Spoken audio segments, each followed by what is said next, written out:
नमस्कार फरीदाबाद, मैं दीपा मिश्रा। मेरे साथ सुरेंद्र कौर खड़ी हुई हैं और परेशान हैं। जी, आपका क्या नाम? ललिता और सुरेंद्र कौर जी खड़ी हुई हैं और काफी घबराई हुई हैं, परेशान है। जानेंगे क्या कारण है। सुरेंद्र कौर जी, क्या हुआ है? मुझे धमकी दे रहे थे और नु कहते तुम मारूंगा, बर्तन काट लूंगा।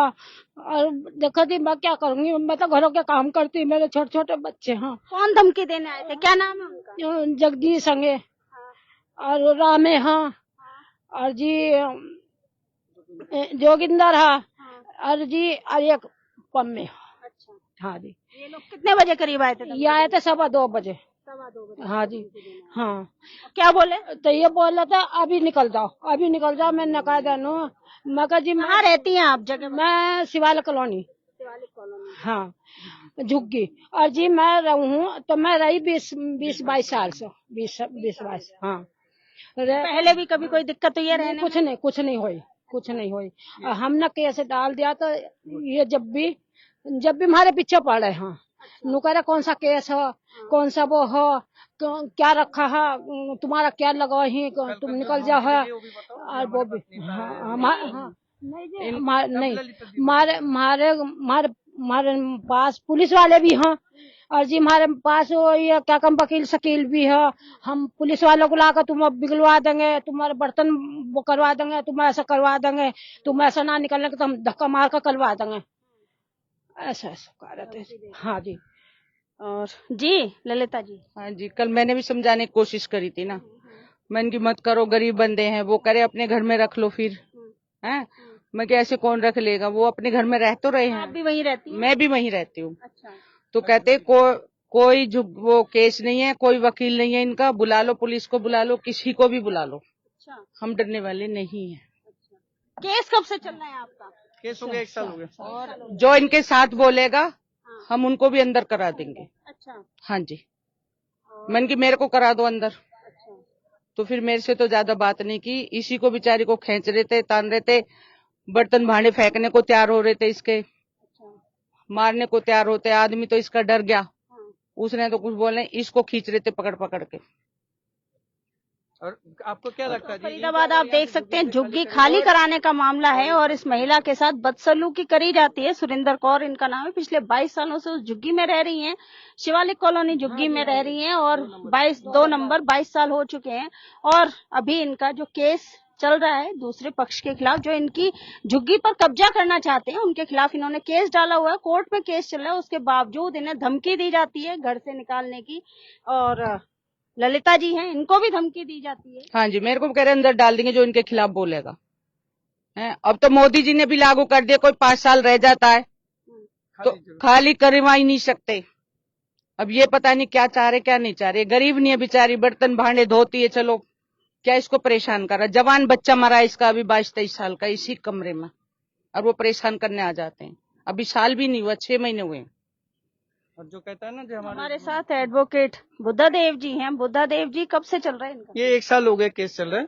और मेरी कहना जो ये केस जो इतना साल से रह रहा है इस मकान में, तो अपोजिट दूसरे पक्ष की तरफ से इतना धमकी अभी क्यों आ रहा है, मुझे समझ में नहीं आ रहा है। इनके पीछे क्या इलेक्शन आ रहा है, इसकी सपोर्ट लेके कुछ करेंगे या कुछ करेंगे, ऐसे चाहता है क्या? ये भी एक मेरे मन में सवाल है। जस्ट इस सवाल को मैं पब्लिक को बताना चाहता हूँ। और वहाँ जितनी झुग्गी वाले है, मुझे ऐसा लग रहा है ये सबसे कमजोर ही है। अगर इनको हटा दिया जाए शायद बाद में सबको आराम से हटा देंगे। क्या ऐसा तो कोई प्लान नहीं है? इस हालत जो कंडीशन हुआ, इसमें ये सवाल आ जाता है। ठीक है, जब उन्हें इतना सारे समझदार लोग हैं जो दूसरे पक्ष ये सिविल सूट डाला हुआ है एडवर्स पोजीशन में, क्योंकि आज तक 20-22 साल में किसी तरह कोई मालिक नहीं आया, कुछ नहीं आया। और आज इन लोगों ने दूसरे पक्ष वाले बोल रहे हैं हम ही मालिक है, हम छोड़ो ये जगह। तो ये किस तरीके से, जब माननीय अदालत में केस चल रहा है, केस की जबकि रिजल्ट तक तो रुकना ही पड़ेगा। ठीक है, उसके बाद अगर इनकी जैसे भी बना हुआ ना हुआ वो ले लेगा, अगर माननीय अदालत अगर ऑर्डर करते हैं तो। और साथ में ये भी सुना है कल, जैसे इन लोगों ने बोला है, कुछ आवाज तो मेरे को भी आया रिकॉर्डिंग में, मुझे बर्तन बंडो फेंक रहा है वगैरह। ठीक है, और ये ललिता जी कल क्या क्या बोला, जो पुलिस वाले हमारे नेता भी हमारे कब्जे में है, ये बताओ। सब हमारा नेता, हमारा कोर्ट, हमारा पुलिस हमारी, क्या करोगे? कुछ नहीं कर सकते। चाहो तो हम अभी फेंक देते हैं बर्तन भांडे उठा के। तो मुझे माननीय सरकार उनसे ये गुजारिश है, जे क्या गरीब के साथ इस तरीके से अत्याचार होगा। और मैं साथ में उन झुग्गी वालों को, जो 2 नंबर वाले झुग्गी में रहते हो शिवाला कॉलोनी, उनसे भी मेरा गुजारिश है जी, एक बार सोचिए, ये सबसे कमजोर है, इसको भगाने का मतलब ये है कल झुग्गी वाले जो भी है आप लोगों को भी बारी ना आ जाए, ये मुझे संदेह है। कभी भी 1 2 3 4 करके 10 तक आता है, तो ये शायद पहला 1 है, 10 तक हो सकता है आप तक पहुंच जाए। बस इतना ही कहूंगा। या दूसरे पक्ष से यही अनुरोध करूंगा जी, एक बार अदालत, माननीय अदालत के ऑर्डर तक देखे, उसके बाद ही अत्याचार करें। और इस साथ में माननीय कमिश्नर साहब से भी ये मैं गुजारिश करूंगा, ये क्या इस तरीके से करते रहेंगे पावरफुल आदमी? पावरफुल होने का मतलब ये थोड़ी कि कमजोर वर्ग के ऊपर इस तरीके से अत्याचार करेंगे। अब तो कानून भी पास है, जिस प्लॉट में अगर खाली मालिक ना हो और 5-7 साल गुजर मैंने रहता है वहां पे, तो उनकी हो जाता है। माननीय मोदी साहब ने भी ये घोषित किया, फिर भी ऐसा क्यों हो रहा है? अब इसकी जवाब तो मैं तो ऐसे नहीं मांग सकता, बट झुग्गी वालों से फिर से गुजारिश करूंगा, जो आप लोग एक बार सोचे, 1 से 10 तक होता है, 1 पहले हटाता है, फिर 2 3 4 5 आपकी भी नंबर आ सकता है। तो कल आपको जो धमकी दी गई, आपने कंप्लेंट वगैरह करी?